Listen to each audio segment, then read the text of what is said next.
Hey, this is Molly, and we're on day 5 of the Target Audiences Profile course, and we're filling in the competitor audit worksheet beginning with the digital content analysis. The first thing I want you to do is in column A, enter your brand name as well as 2 competitors and link those cells to the appropriate home pages. This will just make it easier to find them when you're ready for them. The first metric we're going to look for is domain authority, which is a metric invented by Moz to kind of give you a good idea of how likely your site is to rank highly in search compared to your competitors. Naturally, we'll find this tool on Moz. There is a free version of this tool, but I have run out of free searches, so I am showing you the paid version. However, the free tool works just the same. We're going to begin by entering our website, and then we're going to get up our competitors as well and enter them into these text fields. I'm comparing HubSpot, Content Marketing Institute, and Brafton. For each of these, we want to make sure root domain is selected so that Moz analyzes these websites as wholes rather than just the 3 home pages. When you hit compare sites, this nifty table will come up and it tells you each of the website's domain authorities. So go back to your spreadsheet and enter in those metrics. We had 62.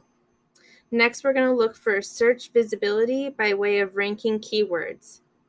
Every time you rank for a term in search, that's an opportunity for someone to discover your brand.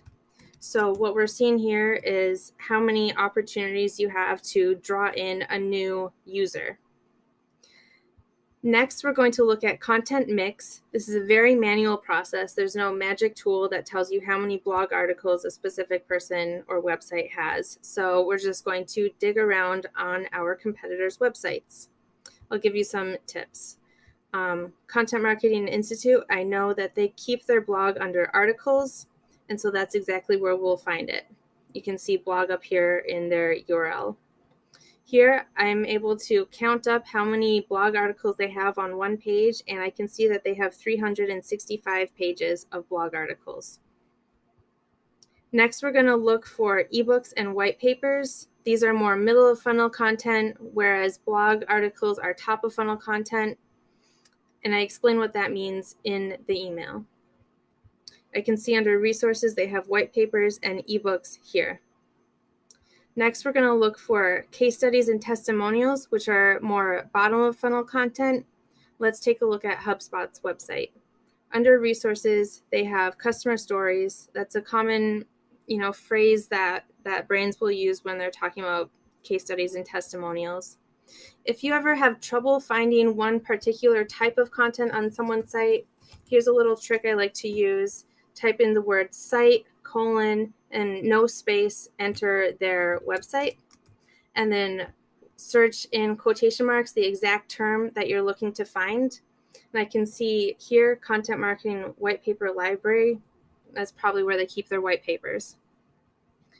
Finally, we're going to look at market influence. In other words, how people view your brand, whether or not that you're viewed as an authority or an influential presence in the market. And we're going to look at content shares.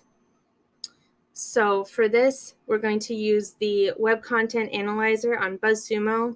What you're looking at is the paid version. There is a free version, but I have run out of free searches there as well. So we're going to begin by looking at HubSpot, and you just enter their domain into the search bar and hit search, and content, it'll tell you some of their top shared articles, but when we go into the analysis tab, it tells us out of these 2,872, they had 277,832 total engagement. This is the number we're going to put into our spreadsheet.